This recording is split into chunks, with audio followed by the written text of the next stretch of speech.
I'm Kyle Henderson, pastor of First Baptist Church in Athens, Texas. I've been there for 18 years. It's the first time I've ever been in Austin during the legislative session. I am stunned by the disdain expressed to public school teachers in this room.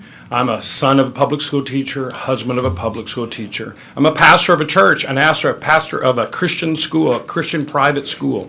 I'm here to speak against any diversion of funds to religious private schools. I pay taxes. I don't want any of my tax dollars going to the Christian school at my church. I gladly love to give to my school. I raise funds in my community for my school. I've sold cookie dough door to door for my Christian school. I don't think you should take public monies in any shape or form and give them to a Christian public school, to any faith-based school. It is a force multiplier to take public funds and to use it to move forward any faith-based agenda. If these bills would limit, not give any monies to faith-based schools, that'd be a totally different conversation. But in the Florida model, 85% of children go to faith-based schools. This is a way to move funds that are public into private religious schools. I am fundamentally against it. It is a Baptist principle, a bedrock principle of America, that the freedom of religion must dominate the way we treat one another. Every school needs to compete on its own merits, raise its own funds from its own believers who want to support that idea. We shouldn't do it on the backs of our taxpayers. I am unbelievably just concerned with the way that y'all have spoken about public school teachers. I run a private Christian school, and I volunteer in the public schools because I think both can survive. We don't have to pit them against each other, as I've seen done so much during this day. So I've got you against Senate Bill 276, 642, and 4. I'm against all three. Okay.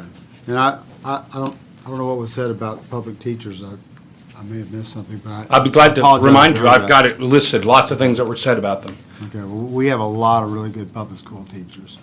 And this discussion today has nothing to do with condemning all of public school and all public school teachers. So like I say, I want to apologize. That has been put out there. That's Chairman, let me sort of not the just, intention. sir, I respectfully disagree. I don't think there had been any comment from the DOS today about any disrespect to public teachers. I've only been in the meeting for part of the time. My colleagues on the other side of the aisle, can speak because they've been here the whole time. If you believe witnesses have had some opinion like that, well, No, it's been from y'all. sir, I have to completely disagree. There's been simply no statement or no fact or no supposition of fact that anybody has made a statement that's degrading to any of the public teachers here. I can speak for my colleagues on that. Yeah. Sorry. I haven't left the room since it started. I've been here since 7 this morning. So we just disagree. We disagree about tone. We disagree about the things y'all have said, the ways you've said them.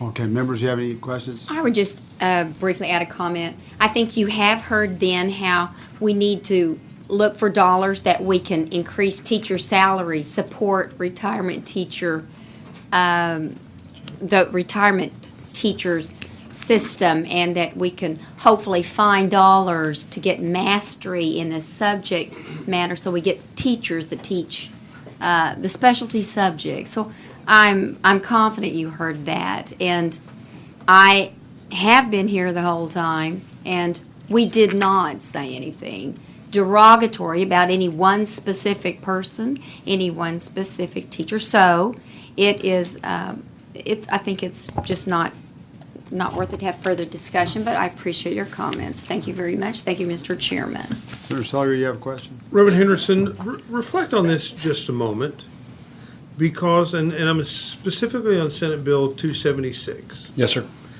If there were a major migration of public school kids to your school, you would get somewhere between $3,000 and $5,000 per student, with no accountability attached, to do with as you choose and indoctrinate in the way that you choose. And yet, you don't want to be included. Would you talk about that a little bit? Yeah, absolutely. I mean, we struggle. We have to raise money. I pay school teachers and insurance, all the things we have to do. It'd be lovely to get a bunch of money. I just don't think it's appropriate to take it from other taxpayers and to take my faith. We're the largest Christian school in our community. We would be the ones that would receive the most of the funds in our community.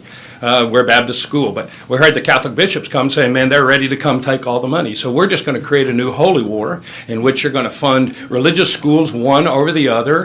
Whoever's biggest gets the most money. And I just think that it's inappropriate, personally. Thank you.